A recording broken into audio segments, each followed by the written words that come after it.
Hello everyone, this is my another video of recursion.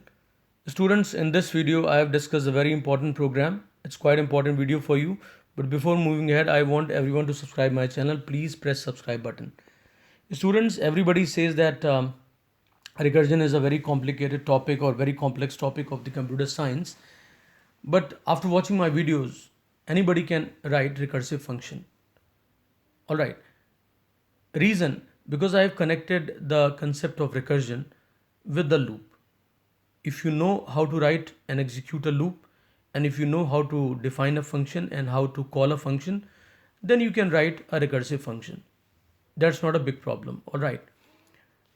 Now, as people say that it's a very complex topic, so I'm here to defy that complexity. And the basic idea or the soul of recursion is to reduce the complexity, but still we make a concept quite complex.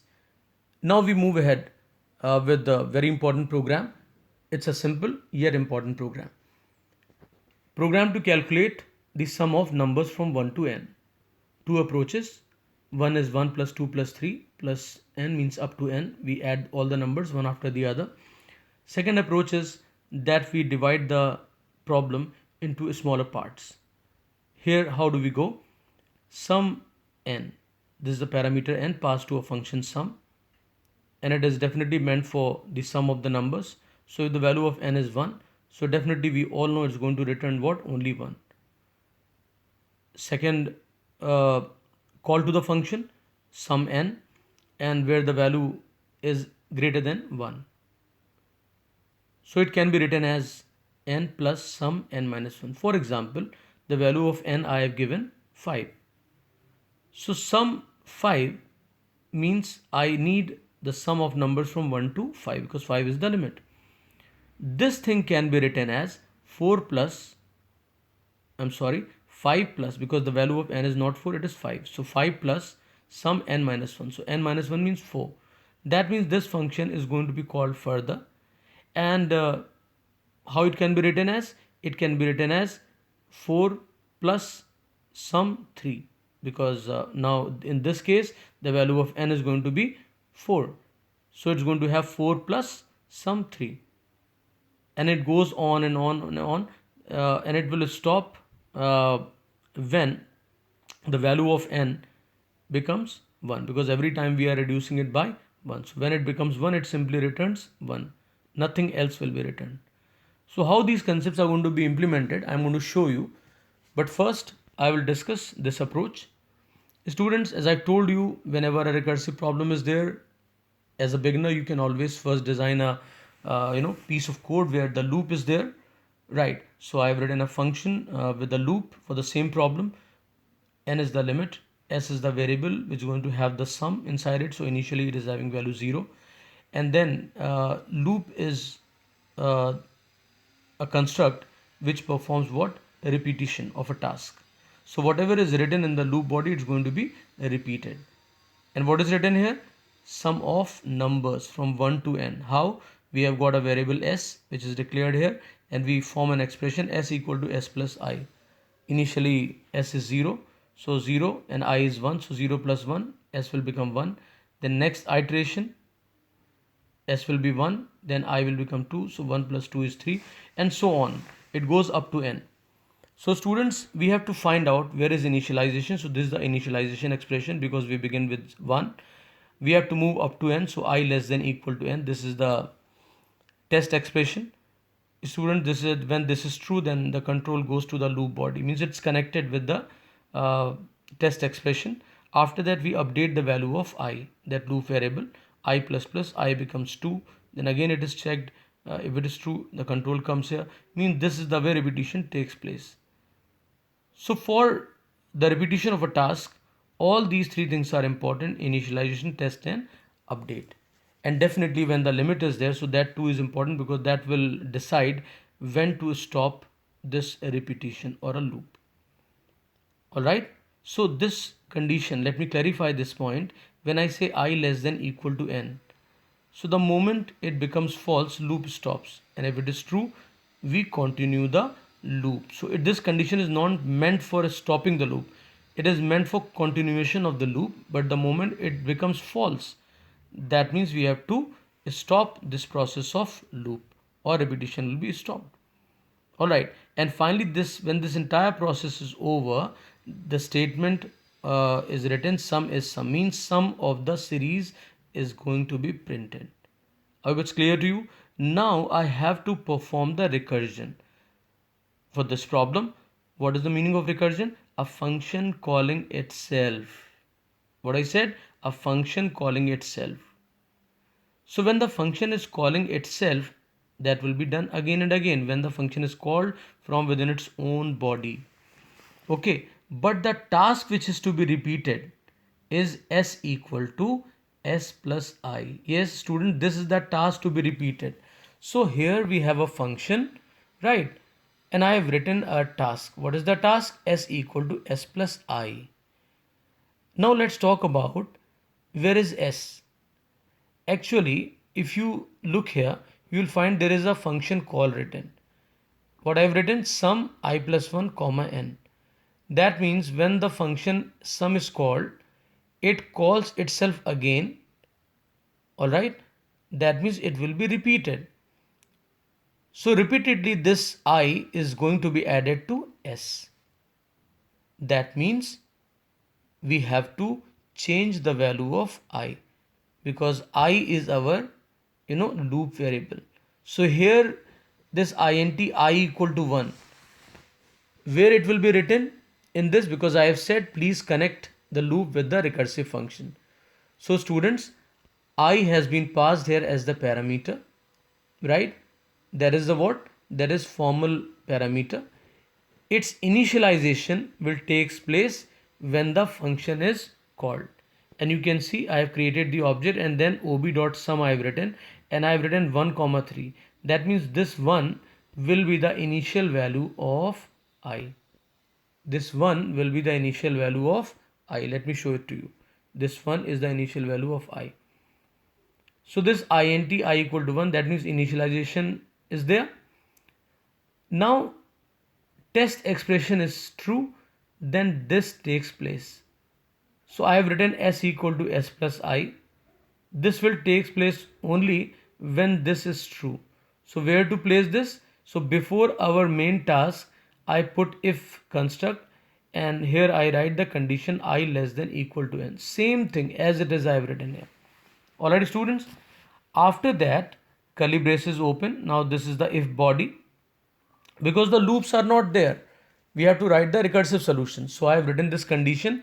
If it is true, then I have to add I to s. As simple as that. To make this happen again, I have to call this function again.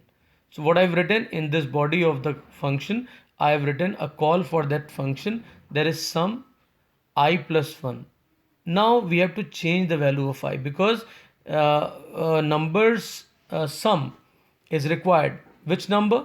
1, then 2, then 3, then 4, then 5, and so on. Alright, up to n. So this number is changing through I. That means value of I is being changed. So how to change that? By writing I plus 1. So this is what? Update expression. I plus plus, here I have written I plus 1. Alright everyone? Okay. After that students, second parameter n I have passed here, because the limit is also required. Because the limit is also required.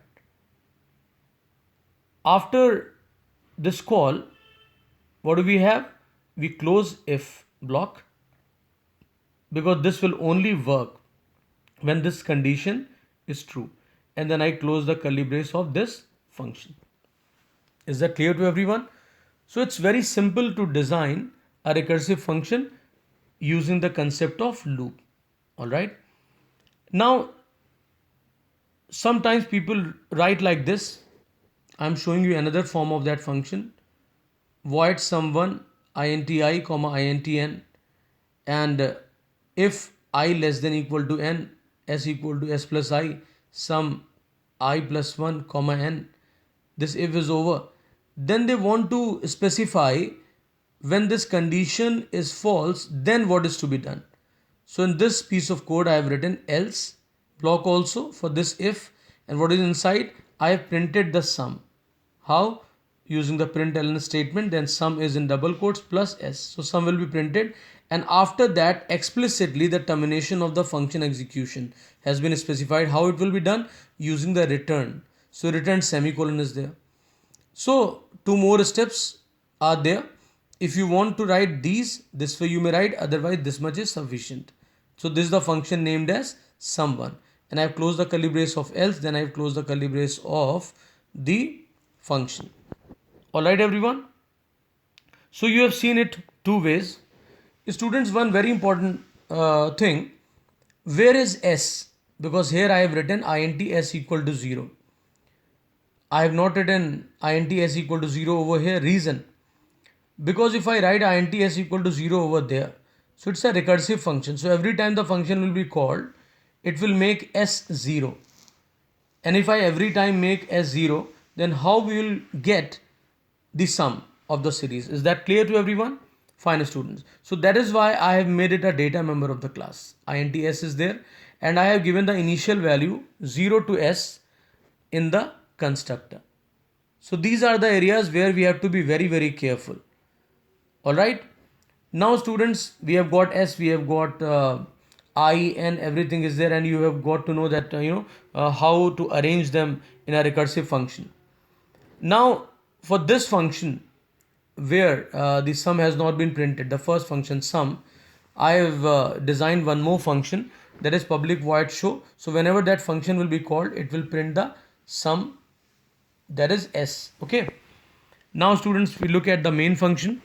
Main function is in front of you. Here we create the object of cal ob equal to new cal.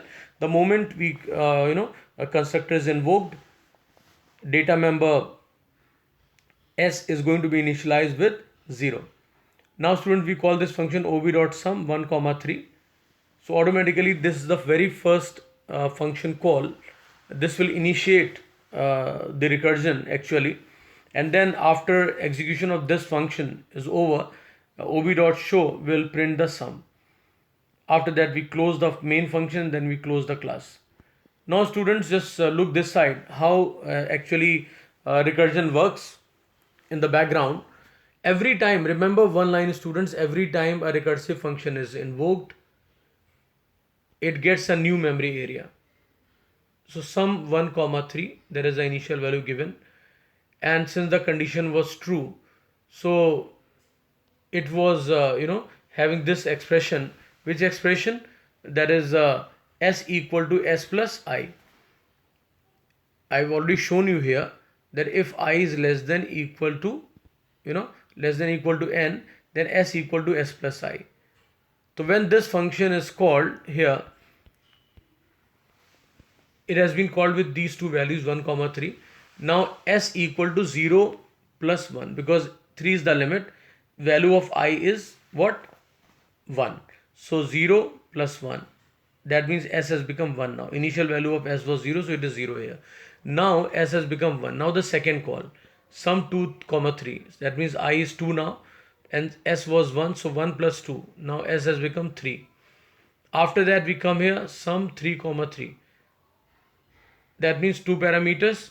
So this time s equal to s plus I, so s is already 3, and sum by having this addition 2 plus 1 has also become 3. So 3 plus 3 is 6.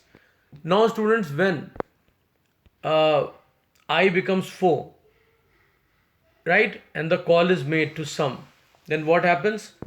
This condition, if I less than equal to n, will become what? False. And the process of recursion will be over. So student, one more thing I want to clarify here, that in this case, this is the case which continues the process of recursion. This is the recursive case, and nothing is there to stop the recursion. But the moment this condition becomes false, so recursion stops. So implicitly, the case or the condition which is required to stop the recursion is very much present. That is reachable. Alright, so that's why recursion has been stopped. It has not become the infinite recursion. Just like in loop we have infinite loop, similarly when the recursion doesn't stop, it becomes infinite recursion. Alright, So the base case or the case to stop the recursion must be reachable. That is very much required by a recursive function. Now students, after that you can see here I have written else explicitly. So when the control comes here, automatically return is there. So that thing is over. After that, students, we have discussed the memory and to coding, how to convert a loop to a recursive function. Now we try to write a recursive function in a proper recursive manner, in a professional way. So here the second approach. Here is the second approach where we divide a problem into smaller parts. So what is the objective? Objective is to have the sum of numbers from 1 to n, means 1 plus 2 plus 3 plus 4 up to n. Now here you can see I have written n plus sum of numbers. That is a function name. Is that clear to everyone? Now that sum will take place. How it can be written? Exactly the way we are discussing the solution. That means number, that is n, plus call the function sum again, that is a recursive call, and pass the value n minus 1. That means if it is 5, n is 5, then plus sum 4. It goes on and on and on. Just see here how does it work. N is 5 and sum 4. Then this sum 4 has been called, it will give us 4 and sum 3. Then sum 3 has been called, it will give us 3 and sum 2. Then sum 2 is called and it will give us 2 and sum 1. The moment we have one value for the sum, automatically this is going to return us a predicted value, that is 1. Because only one number is there, it's going to give us 1. So that becomes the base case, right? After this, recursion doesn't take place, means with this only the value 1 is returned. So through this we get to know a very, very powerful statement, that is return n plus sum n minus 1. Always remember. Means the language which we use to discuss the problem. I said I want the sum of numbers from 1 to 5. So 5 is the limit, n is 5. So I can write it as 5 plus sum of numbers. What? यहाँ मैंने pass कर दिया. We have passed it here. Passed 4. So same thing I have written here. You can see return n. That was our 5 in the example. 5 plus sum n minus 1. That is 4. So return n plus sum n minus 1. That is the solution. Alright. And this will work again and again. Right. When to stop, that will be decided by this condition. That is the base case. I have already said when the n is 1, it's going to return only 1. So here see the definition, students. Int sum, int n is the parameter. If n equal to 1, it's a base case. In that case, return 1 only. Easiest thing. Otherwise, just go to this line. That is return n plus sum n minus 1. Students, if you are having any problem writing it like this, you can always put this statement into else block also. As I have done in my next solution in this function, int sum, int n, if n equal to 1, that is a base case, return 1, else return n plus sum n minus 1. Right. I hope everybody has a clear idea. Here I have closed the function definition, and then I have closed the else block, and then I have closed the function definition here with the closing curly brace. Students, after discussing all these things in different ways, you must be having a clear idea, of how to go about it. Students, here I have given some problems to you which you can try just now. Write a program to calculate the sum of the following series. Right. So here you can see that write a program to calculate the sum of the following series, that is 1 plus 1 upon 2 plus 1 upon 3 up to 1 upon n. This is the first problem you will try. Write a program to calculate product of all the numbers from 1 to n. Second problem you will try. Third is write a program to calculate the factorial of a number n. This is the third one you will try. And I am giving you a hint also. You have done already, calculating the sum of all the numbers from 1 to n. So here all you need to do is where you have written sum equal to sum plus I. Now that will become sum equal to sum plus, in the bracket, in the parenthesis you will write. What you will write? Double, because we have to perform the typecasting. It's a fraction now. Double in the parenthesis, then 1 upon I. Is that clear? and some variable will also be of double type. So these two major areas where you have to make changes and things will be done for you, non-recursive and recursive both. Then write a program to calculate the product of all the numbers from 1 to n. Now earlier you were what, adding the numbers, now this time product. So where you had written sum equal to sum asterisk I, sum equal to sum plus I, now you will write, instead of sum you will take a variable product, so product equal to product asterisk I you will use, and it will be done for you, and product will be definitely initialized with the value 1. That you please take care of. If you initialize the product with 0, so automatically answer is bound to be 0. Now students, with this problem, second one, we can move ahead with this one. Write a program to calculate the factorial of a number n. So n factorial equal to 1 asterisk 2 asterisk 3 up to n. So you can take the help of this one. Indirectly that this product of numbers is also indirectly a factorial program. So enough concepts for you. This way you can absorb things better and experiment also. I hope everybody liked my video and enjoyed it too. Thanks everyone.